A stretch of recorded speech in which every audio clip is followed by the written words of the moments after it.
صلی اللہ وسلم علی اشرف الانبیاء والمرسلین محمد وعلی آلہ واصحابہ ومن اہتدی بہدیہ واستنى بسنتہ الی یوم الدین واشہد ان لا الہ الا اللہ وحدہ لا شریک لہ واشہد ان محمدا عبدہ ورسولہ اللہم صلی علی محمد وعلی آل محمد وبارک علی محمد وعلی آل محمد کما صلیت وبارکت علی ابراہیم وعلی آل ابراہیم انک حمید مجید اللہم انفعنا بما علمتنا وعلمنا ما ينفعنا وزدنا علما نافعا۔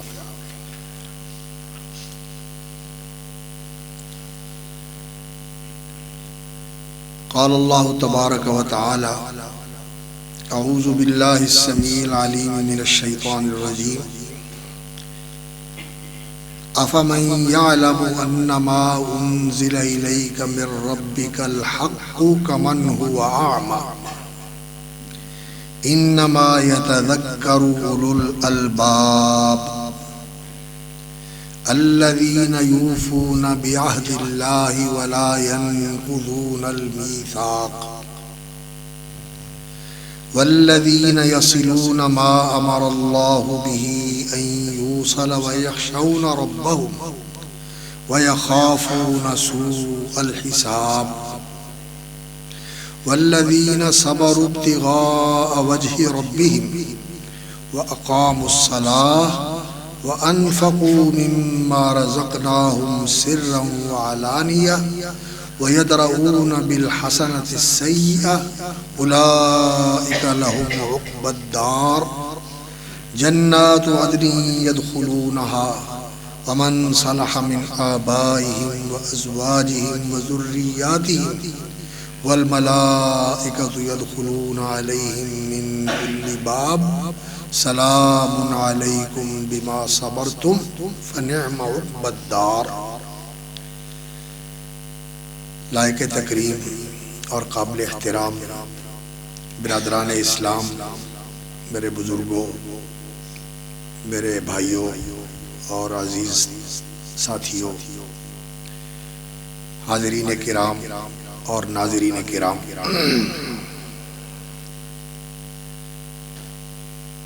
یہ مقام جو قرآن مجید کا میں نے آپ کے سامنے تلاوت کیا ہے، یہ سورۃ الرعد ہے، 13ویں پارے کی سورت ہے، اور آیت نمبر 19 سے لے کر آیت نمبر 24 تک یہ آیات میں نے آپ کے سامنے تلاوت کی ہے۔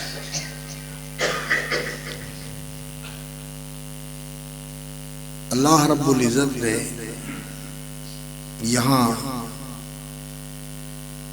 ایک بہت بڑی حقیقت بیان فرمائی ہے، اور قرآن مجید یہ اللہ رب العزت کا کلام ہے، اور اس میں ہمارے لیے یاد دہانی ہے۔ قرآن کو اللہ رب العزت نے ذکر کہا، انا نحن نزلنا الذکر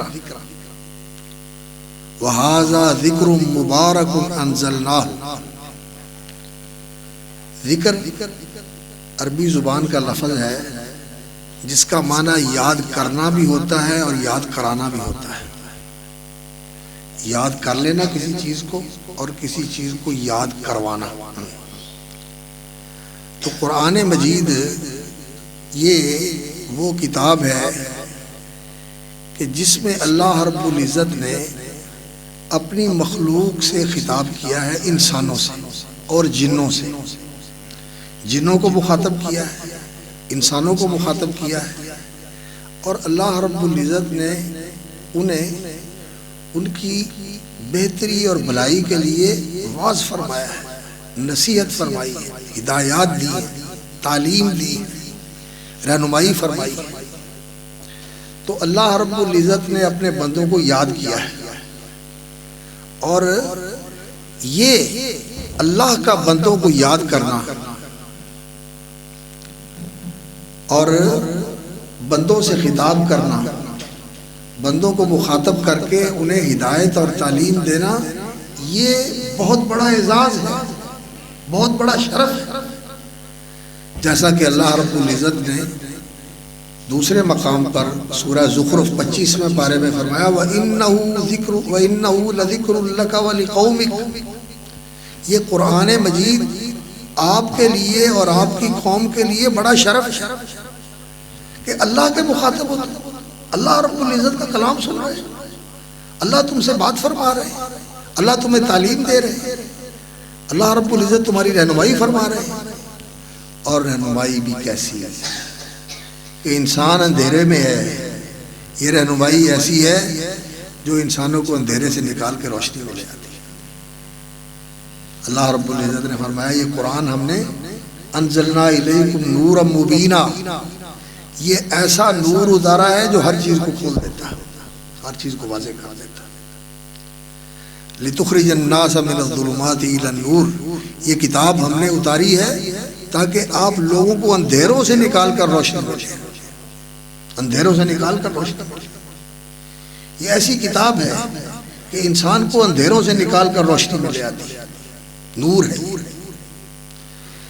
اور اللہ رب العزت نے اس کے اندر جو تعلیم دی ہے انسان کو، وہ اس راستے کی تعلیم دی ہے، ان ھذا القرآن یہدی للتی ہی اقوم، جو بالکل منزل مقصود تک پہنچانے والا بے خطر اور مختصر ترین راستہ ہے، شارٹ کٹ بھی ہے اور بالکل سیدھا راستہ، سیدھا راستہ ہے جو انسان کو منزل مقصود تک پہنچانے والا ہے۔ منزل مقصود انسان کی کیا ہے؟ منزل مقصود انسان کی یہ ہے کہ اللہ رب العزت نے انسان کو پیدا کر کے جنت میں بسایا تھا۔ ہمارے بابا حضرت آدم علیہ السلام، ہماری اماں جان حضرت حوا علیہ السلام، ان دونوں کو جنت میں بسایا تھا۔ تو اصل ہماری جگہ جنت ہے، جہاں اللہ رب العزت نے ہمارے ماں باپ کو بسایا تھا، لیکن ان سے کوتاہی ہو گئی، جنت سے نکلنا پڑا۔ لیکن اللہ رب العزت نے محروم نہیں کیا جنت سے، فرمایا تم دوبارہ آ سکتے ہو یہاں رہنے کے لیے، لیکن اس کے لیے اب محنت کر کے آنا پڑے گا، کوشش کر کے آنا پڑے گا۔ اب وہ محنت اور کوشش کا راستہ کیا ہے جو سیدھا انسان کو جنت تک لے جائے، یہ قرآن بتاتا ہے۔ یہ تو آخرت میں جو انسان کے لیے رہنے کی جگہ اللہ رب العزت نے بنائی ہوئی ہے جنت، اس تک پہنچنے کا راستہ بتاتا ہے، اور دنیا کے اندر انسان کو زندگی گزارنے کا بھی وہ راستہ بتاتا ہے جس سے انسان کو اللہ کی رحمت حاصل ہو، اللہ تعالیٰ کی طرف سے برکتیں انسان کو حاصل ہوں، اور اللہ رب العزت کی ناراضگی سے انسان محفوظ رہے، اور انسان ناکامیوں اور نامرادیوں سے محفوظ رہے، انسان فوز و فلاح کا حاصل کرنے والا بن جائے، انسان کی زندگی کے اندر کامیابی، جو چیز مقصود اور مطلوب ہے وہ مل جائے، اور جس چیز کا ڈر خطرہ ہے اس سے انسان محفوظ ہو جائے۔ یہ فوز و فلاح دنیا کے اندر بھی اور آخرت کے اندر بھی، یہ راستہ قرآن مجید نے انسانوں کو بتایا ہے۔ تو اس لیے یہ قرآن ہمارے پاس اللہ کا کلام ہے، ہم اسے پڑھتے ہیں، ہم اسے سنتے ہیں۔ جو پڑھ رہا ہوتا ہے، پڑھ تو رہا ہوتا ہے یہ نقوش جو لکھے ہوئے ہیں، لیکن یہ نقوش لکھے ہوئے اللہ کا کلام لکھا ہوا ہے، اس لیے اس کا ادب بھی ہے، اس کی تعظیم ہے، اس کی بے حرمتی کرنی جائز نہیں۔ یہ اللہ کا کلام ہے، اس کاغذ کی تکریم ہے، احترام ہے کہ اس پر اللہ کا کلام لکھا ہوا ہے، اس مصحف کا احترام ہے، اکرام ہے کہ اس میں اللہ کا کلام لکھا ہوا ہے۔ اور جو پڑھنے والا پڑھتا ہے، آواز تو اس پڑھنے والے کی ہوتی ہے، لیکن جو کلام وہ پڑھ رہا ہوتا ہے وہ اللہ کا کلام ہوتا ہے۔ اور اللہ رب العزت نے یہی فرمایا ہے کہ اگر کوئی آتا ہے تو اس کو اللہ کا کلام سناؤ، اللہ کا کلام سناؤ، اور یہ اللہ کا کلام تمہارے اوپر پڑھا جاتا ہے۔ سورہ آل عمران میں اللہ رب العزت نے فرمایا کیف تکفرون، تم اللہ کا انکار کیسے کرتے ہو، اللہ کی ناشکری کیسے کرتے ہو، اللہ سے دور کیسے جاتے ہو۔ وَأَنْتُمْ تُتْلَى عَلَيْكُمْ آیات اللہ، تمہارے اوپر اللہ کی آیتیں پڑھی جا رہی ہیں، تمہارے کانوں سے اللہ کا قرآن تمہارے دماغ تک پہنچتا ہے، تمہارے دل پہ دستک دیتا ہے، یہ اللہ کا کلام ہے جو تمہارے دل کو جھنجھوڑتا ہے۔ کیسے اللہ کی ناشکری کرتے ہیں، کیسے اللہ کی نافرمانی کرتے ہیں؟ تو یہ اللہ کا کلام ہے، یہ بہت بڑی نعمت ہے قرآن مجید کا ہمارے پاس موجود ہونا۔ اور یہ قرآن رسول اکرم صلی اللہ علیہ وسلم کے معجزات میں سب سے بڑا معجزہ ہے۔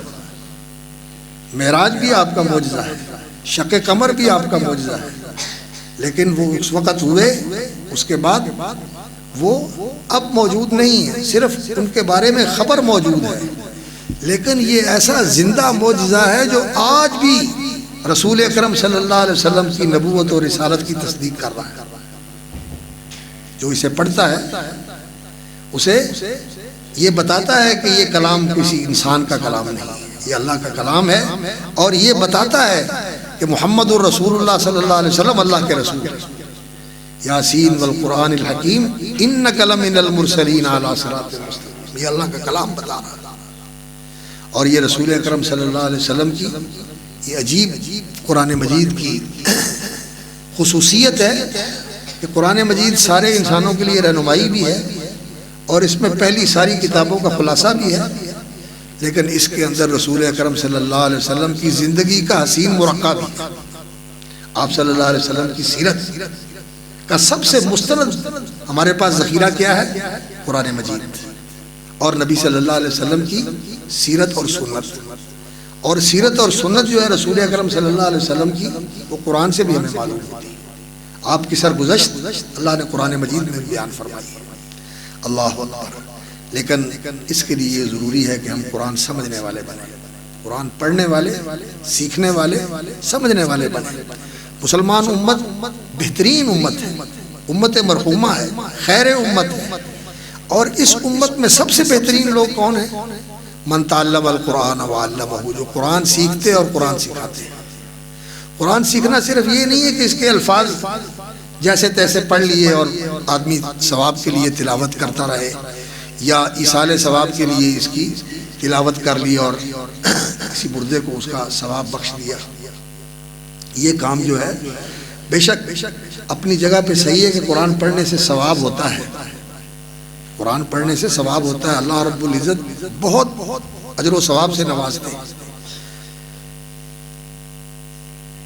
رسول اکرم صلی اللہ علیہ وسلم نے فرمایا کہ ہر لفظ کے اوپر، ہر حرف کے اوپر 10 نیکیاں ملتی ہیں، اور الف لام میم فرمایا یہ ایک حرف نہیں ہے، یہ 3 حرف ہے۔ الف مکمل حرف ہے، لام مکمل حرف ہے، میم مکمل حرف ہے، ہر حرف کے اوپر 10 نیکیاں ملتی ہیں، اجر و ثواب کا بھی ذریعہ ہے۔ لیکن قرآن مجید جو ہے اس کا اصل مقصد ہدایت ہے، رہنمائی ہے۔ قرآن اصل رہنمائی ہے، تو رہنمائی کے لیے تو قرآن مجید سمجھنے کی ضرورت ہے۔ اور اگر ہم صحیح معنوں میں قرآن سمجھنا شروع کر دیں، قرآن سمجھنے کے لیے ضروری کیا چیز ہے؟ ضروری چیز یہ ہے کہ انسان غفلت سے قرآن نہ پڑھے، توجہ سے قرآن پڑھے، اور دوسرا انسان قرآن مجید پڑھے نیوٹرل ہو کر، کوئی چیز پہلے سے ذہن میں بٹھائی ہوئی ہے اور پھر قرآن پڑھتا ہے، اور اس سے جو اس کے ذہن کا اندیا ہے، جو اس کے ذہن میں بیٹھی ہوئی بات ہے، اس کو نکالنا چاہتا ہے، کشید کرنا چاہتا ہے، تو کام خراب ہو جائے گا۔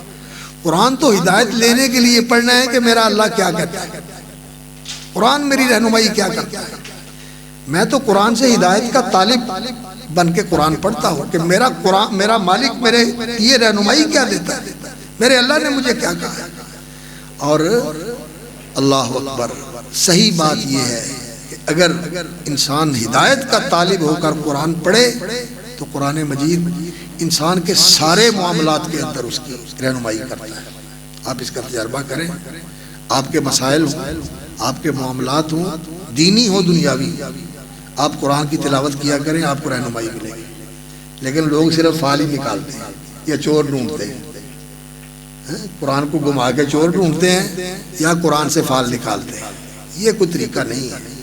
قرآن نے رہنمائی کی، اور اس قوم کی رہنمائی کی جو دنیا کی پسماندہ قوم تھی، عرب، ترقی یافتہ قوم اس وقت روم تھی، اس وقت ایران تھا، اس وقت چین تھا، اس وقت ہندوستان بھی بڑی تہذیب تھی، موہنجو داڑو کی تہذیب اور اس سے پہلے کی تہذیبیں آئی ہیں، یہ ترقی یافتہ ملک تھے، عرب پسماندہ ملک تھا، لیکن اس نے ان کی ایسی رہنمائی کی کہ یہ انسانیت کے بھی اعلیٰ مقام پہ پہنچے اور دنیا کے اعتبار سے بھی اللہ رب العزت نے ان کو بہت کامیابیاں عطا فرمائیں، اللہ کی نصرت ان کے شامل حال تھی اور اللہ رب العزت کی مدد کے ساتھ انہوں نے پوری دنیا کو فتح کیا۔ تو یہ قرآن رہنمائی ہے، اور آج ہمارے پاس قرآن موجود ہے اور قرآن مجید کی رہنمائی بھی موجود ہے، لیکن ہم کبھی کدھر رخ کرتے ہیں، کبھی کدھر رخ کرتے ہیں، کبھی کوئی تجربہ کرتے ہیں، کبھی کوئی تجربہ کرتے ہیں، کبھی سیاسی طور پر، کبھی معاشی طور پر، اور معاشرت کے اندر، رہن سہن کے اندر جو قرآن مجید کی تہذیب ہے، جو قرآن مجید نے اخلاق اور آداب سکھائے ہیں، ان کو اپنانے کی بجائے ہم کبھی ہندوانہ تہذیب کو اپناتے ہیں، کبھی مغربی تہذیب کو اپناتے ہیں، اور کبھی چینی اور روسی تہذیب کو اپناتے ہیں۔ قرآن سے رہنمائی نہیں ہے۔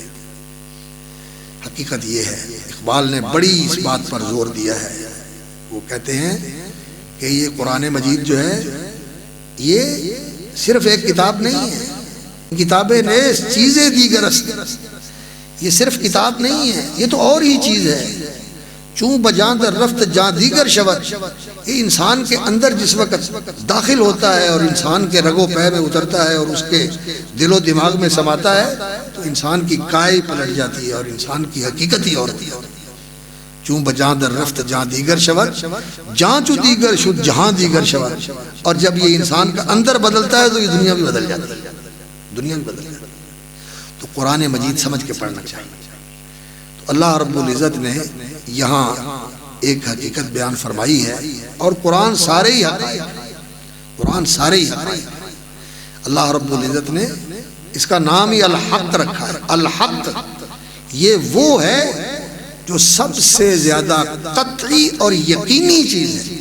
دنیا کی ہر چیز غلط ہو سکتی ہے، پڑھے لکھے لوگ بیٹھے ہوئے ہیں ماشاءاللہ، آپ جانتے ہیں کہ دنیا کے جتنے علوم اور جتنے بھی انسان کے معاملات ہیں، ان کے بارے میں اس بات کا امکان ہوتا ہے کہ اس سے بہتر ہو سکتا ہے، بلکہ ریسرچ کرنے والے کہتے ہیں جی ہم تو پہلے یہ سوچتے ہیں کہ یہ چیز جو ہے نا اس میں غلطی نکال لی اور میں نے صحیح تک پہنچنا، یعنی اس کو غلط تسلیم کر کے صحیح تک میں نے پہنچنا۔ اسی طرح سائنس کے نظریات بدلے، جو آج سے 50 سال پہلے تھے آج وہ غلط ہو گئے، نئی چیزیں آ گئی، جو آج ہیں یہ کل غلط ہو جائیں گے، نئی چیزیں آ گئی۔ دیکھتے ہی رہتے ہیں آپ میڈیکل کے نظریات، دوسرے فزکس کے، کیمسٹری کے، بدلتے بدلتے، زراعت کے بارے میں بھی اسی طرح کی چیزیں ہیں۔ لیکن قرآن کی جو بات ہے یہ ایسی ہے، ازلی ابدی حقیقت ہے، یہ کبھی بدل نہیں سکتی، یہ بدلنے والی جو پہلے تھا آج بھی وہی ہے، اور جتنا وقت گزر جائے یہ یہی رہے گا، دنیا بھی بدل جائے تو تب بھی یہ وہی رہے گا، یہ بدلنے والی چیز نہیں۔ الحق یہ حقیقت ہے۔ تو اللہ رب العزت نے، بس میں اختصار سے کام لوں، اللہ اکبر، آج جمعہ بھی تھا، آپ نے جمعہ پڑھا ہے، اس لیے بس میں ایک تو آپ کے ذہن میں یہ بات رکھنے کے لیے کہ قرآن کے ساتھ جڑے، قرآن رہنمائی ہے، بس میں ترجمہ کرتا ہوں۔ اللہ رب العزت نے فرمایا افمن یعلم انما انزل الیک من ربک الحق کمن هو اعمی، کیا بھلا وہ شخص جو جانتا ہے کہ جو اللہ کی طرف سے اتارا گیا ہے وہ حق ہے، وہ یقینی چیز ہے، وہ سچی چیز ہے، وہ بہت ہی ایسی چیز ہے جو بالکل بدل نہیں سکتی، اٹل ہے، انمٹ ہے، قابل تغیر نہیں ہے، تبدیلی نہیں ہو سکتی۔ الحق من ربک، یہ تیرے رب کی طرف سے جو اتارا گیا ہے، انزل الیک من ربک الحق کمن هو اعمی، یہ بندہ جو قرآن کو حق سمجھتا ہے یہ اس جیسا ہو سکتا ہے جس کی آنکھیں بند ہیں، جو اندھا ہے، جسے پتہ ہی نہیں میں نے کدھر جانا۔ جو قرآن کی روشنی سے مستفید ہے وہ آنکھوں والا دیکھتا ہے، اور جو قرآن سے آنکھیں بند کیے ہوئے وہ اندھا ہے، بے شک پی ایچ ڈی ہے، بے شک سائنٹسٹ ہو، بے شک ڈاکٹر ہو، کیا بھی پڑھا ہوا ہے، قرآن کی تعلیم سے بے بہرا ہے تو اندھا ہے اور یقین جانی ہے۔ لوگ کہتے ہیں نا کہ اتنا کچھ پڑھا ہوا ہے لیکن قرآن کا کوئی پتہ ہی نہیں قرآن کیا کہتا ہے، وہ اندھیرے میں ہے، اس نے آنکھیں بند کی، حقائق سے بے خبر ہے۔ اسے پتہ چلے گا جس دن گہرے کھڈ میں گرے گا اور کہے گا کہ ہیں میں کہاں آ گیا۔ یہ قبر جو ہے انسان کی، فرمایا جنت کا باغ بھی ہے اور جہنم کا گڑھا بھی ہے۔ اگر ایمان کے ساتھ زندگی گزاری ہے اور وہاں جا کے جو امتحان ہونا ہے اس میں کامیاب ہو گیا، رب کس کو مانا تھا، رہنما کس کو مانا تھا، تیرا طریقہ زندگی کیا تھا؟ اللہ میرا رب ہے، محمد رسول اللہ صلی اللہ علیہ وسلم میرے رہنما ہیں، اور دین اسلام میرا طرز زندگی ہے، میرا طریقہ زندگی۔ یہ سوال عملاً جس نے اس پر عمل کیا ہے اور جس نے ساری زندگی اسی چیز کو مان کر اس کے مطابق گزاری ہے، اللہ کو رب مانا ہے، محمد رسول اللہ صلی اللہ علیہ وسلم کو رسول اور رہنما مانا ہے، ان کو پیشوا اور خدا مان کر ان کے نقش قدم پہ زندگی گزاری ہے، اور دین اسلام کو سینے سے لگایا ہے اور اس کے مطابق اپنے آپ کو چلایا ہے، تو کامیاب ہو جائے گا۔ باقی پھر انسان کہے گا مجھے نہیں پتا، مجھے نہیں پتا، لوگ باتیں کرتے تھے میں نہیں جانتا۔ اس لیے قرآن کو حق سمجھنا یہ آنکھوں والا ہے، یہ عقل مند ہے، اور جو قرآن مجید سے بے بہرا ہے وہ اندھا ہے۔ انما یتذکر اولو الالباب، اور قرآن سے نصیحت جو حاصل کرتے ہیں وہی عقل مند ہے۔ دو چیزیں آ گئی، ایک تو قرآن کی نصیحت کا پتہ چلے کہ قرآن کہتا کیا ہے، اور دوسرا اس کو جان کر پھر آدمی قبول کر لے، اس نصیحت کے مطابق اپنے آپ کو بدل لے۔ کون ہوتے ہیں یہ عقل والے، اور کون ہوتے ہیں یہ بصیرت والے اور بصارت والے؟ دانا اور بینا کون ہوتے ہیں؟ دیکھنے والے اور جاننے والے اور سمجھ والے اور دانش بینش والے کون لوگ ہوتے ہیں؟ فرمایا الذین یوفون بعہد اللہ، جو اللہ کے ساتھ باندھا ہوا عہد پورا کرتے ہیں، ولا ینقضون المیثاق، اور اس پختہ عہد کو توڑتے نہیں۔ ہم نے اللہ کے ساتھ کیا عہد باندھا؟ میں اور آپ جانتے ہیں۔ اللہ نے قرآن میں یاد دلایا کہ میرے ساتھ یہ عہد باندھ کے آئے ہو، میں نے پوچھا تھا دنیا میں بھیجنے سے پہلے آدم علیہ السلام کی پشت سے ان کی اولاد نکالی، اور ان کی اولاد سے اللہ رب العزت نے ان کی پیدا ہونے والی ساری نسل انسانی کو نکال لیا۔ یہ سورۃ الاعراف میں اللہ رب العزت نے بیان فرمایا، 9ویں سپارے، سب کو نکال لیا، اور اللہ رب العزت نے ان کو ان کی جانوں پر گواہ بنا کر پوچھا کہ بتاؤ کیا میں تمہارا رب نہیں؟ الست بربک؟ ہم سب نے یہ جواب دیا کہ ہاں، کیوں نہیں، اللہ تو ہمارا رب ہے۔ ہم نے گواہی دی کہ اللہ تو ہمارا رب ہے۔ فرمایا یاد رکھنا، ان تقولوا یوم القیامت انا کنا عن ھذا غافلین، قیامت کو یہ نہ کہنا ہمیں پتہ نہیں تھا، یہ میں نے بتا دیا ہے تمہیں۔ انسان جو ہے، کئی جو پڑھے لکھے لوگ ہیں وہ کہتے ہیں ہمیں تو یاد نہیں کہ ہم نے عہد کیا ہے۔ تمہیں یہ یاد ہے کہ تجھے تیری ماں نے جنم دیا؟ کیوں بھائی، کسی کو پتا ہے تجھے تیری ماں نے جنم دیا تھا؟ حالانکہ پیدا ہوا ہے وہ، اور میں اس باپ کا نطفہ ہوں، تجھے پتا ہے اس بات کا؟ کس نے بتانے سے پتا چلا یہ تیری ماں ہے، یہ تیرا باپ ہے، یہ تیرا دادا ہے، یہ تیرا نانا ہے، یہ تیرا فلاں ہے، یہ تیرا فلاں ہے، بتانے سے ہی پتا چلا نا۔ اور کشش ہوتی ہے، ماں کی کشش ہوتی ہے، ماں کے دل میں بیٹے کے لیے، بیٹے کے دل میں ماں کے لیے، باپ کے دل میں اولاد کے لیے، اولاد کے دل میں باپ کے لیے، اور خون کو خون سے کشش ہوتی ہے۔ اور یہ کشش اللہ کے ساتھ نہیں ہے۔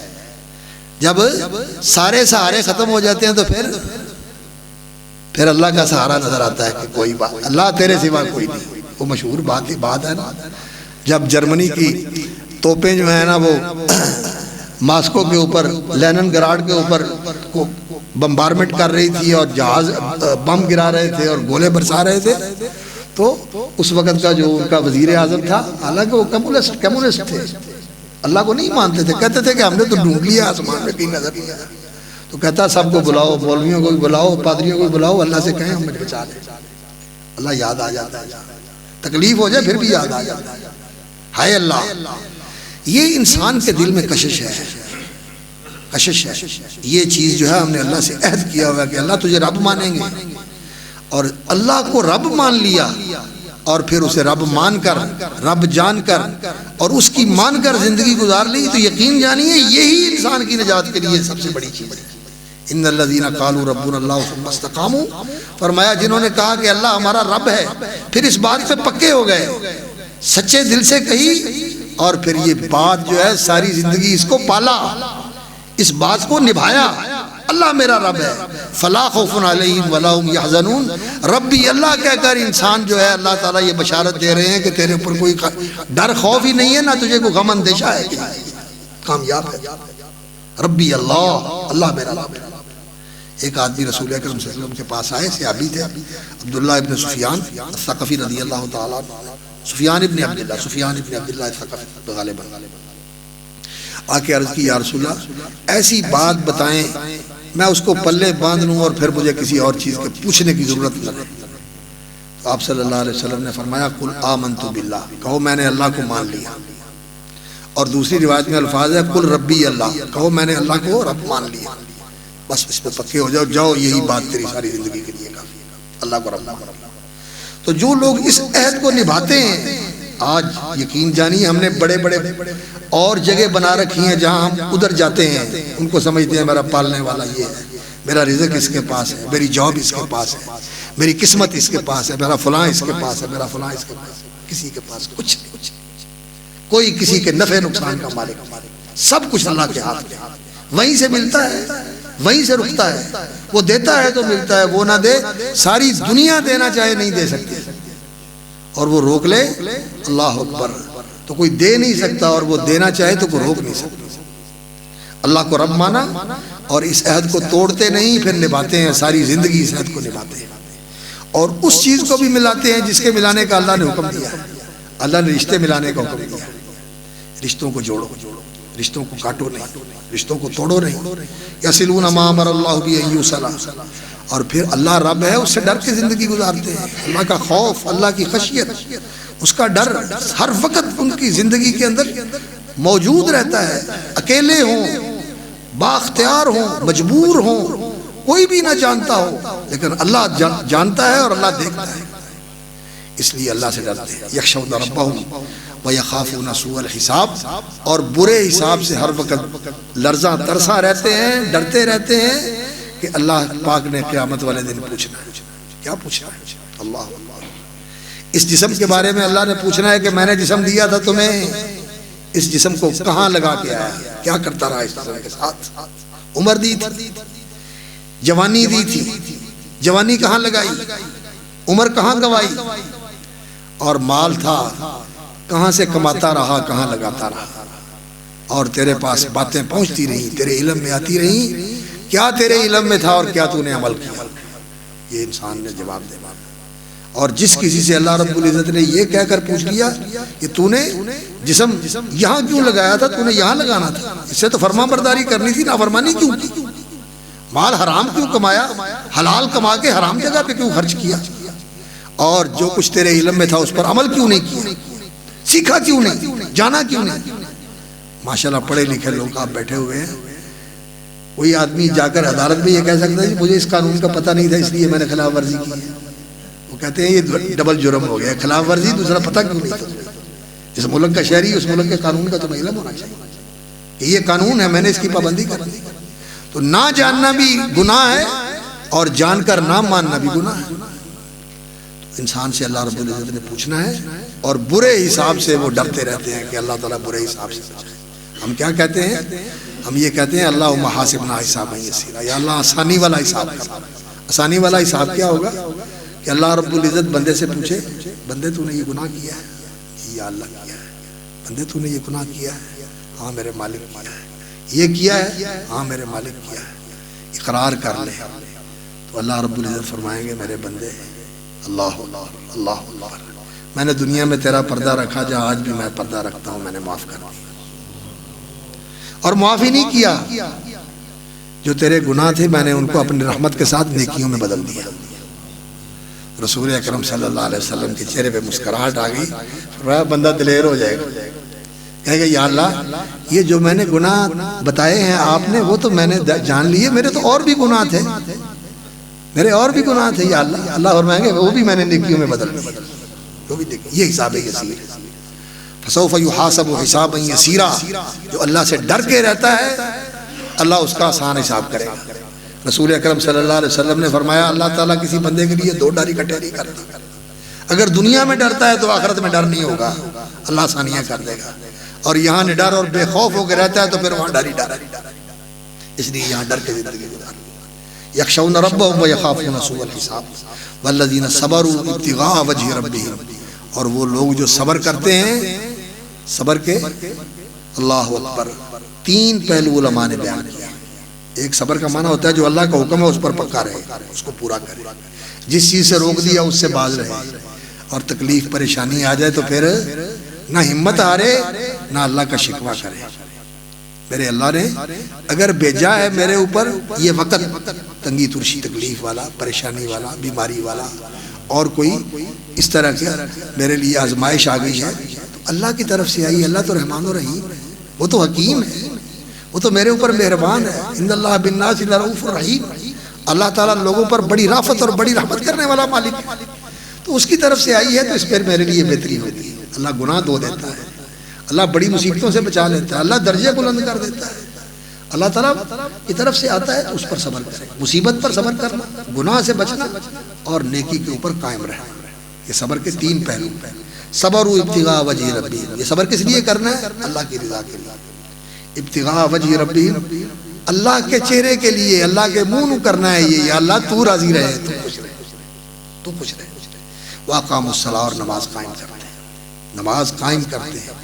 وانفقوا مما رزقناهم سرا وعلانیہ, اور جو ہم نے دیا اس میں سے چھپا کے بھی خرچ کرتے ہیں اور دکھا کے بھی خرچ کرتے ہیں. جہاں ترغیب دلانی ہو وہاں دکھا دیتے ہیں کہ میں بھی کر رہا ہوں آپ بھی کرو, اور جہاں اللہ اکبر کسی کی عزت نفس کا معاملہ ہو اور انسان یہ چاہتا ہے کہ یہ میرا صدقہ وہاں مجھے کام آئے جب پل صراط سے گزرنا ہے, تو پھر یہ صدقۃ السر, چھپایا ہوا صدقہ, چھپ کے کیا ہوا صدقہ, ایسا صدقہ کہ اس ہاتھ سے دیا ہے سیدھے ہاتھ سے, دائیں ہاتھ سے بائیں ہاتھ کو بھی خبر نہ چلے, خبر نہ ہو, اسے بھی پتہ نہ چلے. تو یہ ایسا صدقہ ہے کہ اللہ عرش کا سایہ نصیب کرے. اور پل صراط کے اوپر سے انسان ثابت قدمی کے ساتھ گزر جائے گا, ڈگمگائے گا نہیں. اللہ قیامت والے دن بھی اس کو ثابت قدم رکھے گا. تو صدقہ کرتے ہیں, فرضی صدقہ زکوٰۃ, نفلی صدقہ صدقہ خیرات کرتے رہتے ہیں. وَيَدْرَؤُونَ بِالْحَسَنَةِ السَّيِّئَةَ, اور اچھائی کا بدلہ اچھائی سے دیتے ہیں اور برائی کا بدلہ بھی اچھائی سے دیتے ہیں. اچھے کا تو اچھا کرنا ہی ہے, اچھائی کا بدلہ تو اچھائی کے ساتھ دیتے ہیں. لیکن اللہ رب العزت نے فرمایا وَيَدْرَؤُونَ بِالْحَسَنَةِ السَّيِّئَةَ, اچھائی کا بدلہ اچھائی سے دینا یہ تو فرض ہے.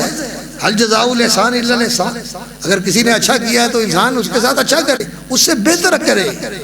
لیکن آج دور کیسا ہے, لوگ کہتے ہیں نیکی الٹ پہنتی ہے, کسی سے اچھا کرو ڈنگ مارتا ہے, نقصان کرتا ہے. ایسا ہے غلط بات, بہت ہی بری بات. ایک مومن ایسا نہیں ہوتا, ایک مسلمان ایسا نہیں ہوتا. مسلمان کی زبان سے کسی کو تکلیف پہنچے, مسلمان کے ہاتھ سے کسی کو تکلیف پہنچے. مومن وہ ہوتا ہے جس سے کسی کو کوئی خطرہ ہی نہ ہو, نہ جان کے لیے نہ مال کے لیے, اور وہ نیکی کا بدلہ نیکی سے دیتا ہے, اچھائی کا بدلہ اچھائی سے دیتا ہے, اس سے بہتر دیتا ہے. اللہ رب العزت نے یہ تو بات کہی وَيَدْرَؤُونَ بِالْحَسَنَةِ السَّيِّئَةَ, برائی کے بدلے میں اچھائی کرتے. کسی نے آپ کے ساتھ زیادتی کی, آپ اس کو معاف کر, یہ اچھائی ہے.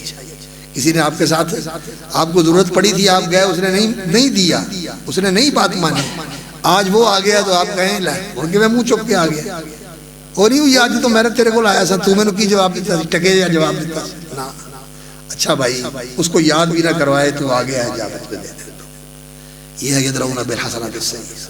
میرے بھائیوں, زندگی کے اندر جو آدمی کامیابی چاہتا ہے وہ اپنا وتیرہ یہ بنا لے کہ جس نے برا کیا اس کے ساتھ اچھا کرو, انشاءاللہ آپ کے ساتھ اللہ اچھا کرے, بہت اچھا, بہت اچھا. اور اسی طرح اللہ اکبر جوڑتے ہیں اس رشتے کو جس کو اللہ نے جوڑنے کا حکم دیا ہے. حدیث میں رسول اکرم صلی اللہ علیہ وسلم نے فرمایا کہ سل من قطع کا, جو تجھ سے رشتہ توڑتا ہے تو اس سے جوڑ. وَآتِ مَنْ حَرَمَكَ, جس نے تمہیں نہیں دیا تو اس کو دے. وَاعْفُ عَمَّنْ ظَلَمَكَ, جس نے تیرے ساتھ زیادتی کی ہے تو اللہ کے لیے معاف کر دے, تو اللہ کے لیے. یہ ہے عقل مندوں کا طریقہ. اور ہم تو اللہ معاف کرے نادانوں والا کام کرتے ہیں, ہر کام میں نادانی, جذباتی پن اور بہت ہی زیادہ سطحیت, ہر کام کے اندر ایسا جذبات کے ساتھ کام کرنا ہے, عقل ہوش کے ساتھ نہیں کرنا, اور جلد بازی بہت زیادہ, ٹھہراؤ اور تحمل نہیں ہے. خوراک یہ ہماری ایسی ہے, ماحول بھی ایسا بنا. فرمایا اولئک لہم عقبی الدار، ان کے لیے ہے پچھلے گھر کا انجام، کامیابی والا انجام، عزت والا انجام، اللہ اکبر، فوز و فلاح والا انجام۔ اصل گھر وہ ہے الدار، اصل گھر تیرا وہ ہے۔ یہ تو اللہ اکبر، یہ کسی کا گھر نہیں ہے، یہ دنیا کسی کا گھر نہیں ہے۔ یہاں تو جو آیا جانے کے لیے آیا، رہنے کے لیے نہیں آیا۔ یہ زمین پہلے کسی کی تھی، آج یہاں یہ قانونی ہے، اور آج یہاں جو رہ رہے ہیں اللہ اکبر ایک وقت تک رہنا ہے اور پھر چھوڑ کے جانا ہے۔ سب کا یہی ہے، سب کا یہی ہے، اور اصل گھر رہنے کا وہی ہے۔ جنات عدن یدخلونہا، وہ رہنے کے باغات جن میں وہ جائیں گے، اور صرف وہی نہیں جائیں گے، ومن صلح من آبائہم، اللہ وہاں نیک ماں باپ کو بھی ساتھ ملا دے گا، وازواجہم، نیک بیویاں بھی ساتھ ہی ہوں گی، وذریاتہم، اور جو ان کی نیک اولاد ہے وہ بھی ساتھ ہی ہوگی۔ پورے کے پورے خاندان جنت میں ہو جائیں گے۔ یا اللہ، ماں باپ سمیت، بہن بھائیوں سمیت، بیوی بچوں سمیت، یا اللہ قرآن والا رستہ نصیب کر دے، رسول اکرم صلی اللہ علیہ وسلم کی زندگی کے مطابق زندگی بنانے کی توفیق عطا فرما، اور یا اللہ اپنے پیارے رسول کے ساتھ، ان کے صحابہ کے ساتھ، اپنے نیک بندوں کے ساتھ، ہمیں ماں باپ کے ساتھ، بیوی بچوں کے ساتھ، بہن بھائیوں کے ساتھ، دوست احباب کے ساتھ جنت میں اکٹھا اللہ۔ والملائکۃ یدخلون علیہم من کل باب، اور ہر دروازے سے فرشتے آ کے سلام کریں، سلام جناب، سلام سلام، فرشتے سلام کریں گے، اور اوپر اللہ کی طرف سے سلام آئے گا، سلام قولا من رب الرحیم۔ اللہ بھی تمہیں سلام بھیجتے ہیں، اللہ کی طرف سے سلام دیا، فرشتوں کی طرف سے سلام، اور مومن بھی ایک دوسرے کو سلام کہیں گے، سلام علیکم، سلام علیکم، سلام علیکم، اللہ اکبر، سلام علیکم بما صبرتم، دین پر تم نے صبر کیا، دین کے اوپر جمے رہے، دین کے اوپر لگے رہے، اس کے اوپر ڈٹے رہے، اس صبر کی وجہ سے ہمارا تمہیں سلام کرتے ہیں۔ واقعی زندگی بڑی مشکل ہے، ضرورتیں ہیں انسان کے لیے، بڑی پھسلنیں ہوتی ہیں، بڑے مواقع آتے ہیں، کبھی کوئی کبھی کوئی، کبھی غصہ ہو جاتا ہے، کبھی انسان کو طمع اور لالچ پیش آ جاتا ہے، کبھی کوئی اور چیز دکھائی دیتی ہے کہ یہ مل رہا ہے، انسان اپنے آپ کو دین کے اوپر قائم رکھے، کام بڑا مشکل ہے۔ لیکن جو اس میں کامیاب ہو گیا، فرشتے اس کو سلام بھی کریں گے اور فرشتے اس کی تعظیم بھی کریں گے۔ فنعم عقبی الدار، اللہ رب العزت سے ہم دعا کرتے ہیں کہ یا اللہ ہمیں قرآن سے نفع عطا فرما، قرآن کو ہمارا رہنما بنا دے، قرآن کو ہمارے لیے حجت بنا دے، قرآن کو ہمارے لیے ہادی بنا دے، اور قرآن کو ہمارا ایسا ساتھی بنا دے کہ ہم اس کے ساتھ جئیں، پڑھیں، سمجھیں، عمل کریں، اور اس کو اپنا سفارشی بنائیں، اور پھر قبر میں بھی یہ ہمارا ساتھی ہو، اور حشر میں بھی ہمارا سفارشی ہو، اور جنت میں ہمارے رفع درجات کا ذریعہ بنے۔ اللہ تعالیٰ مجھے اور آپ کو عمل کی توفیق عطا فرمائے۔ وآخر دعوانا الحمدللہ رب العالمین۔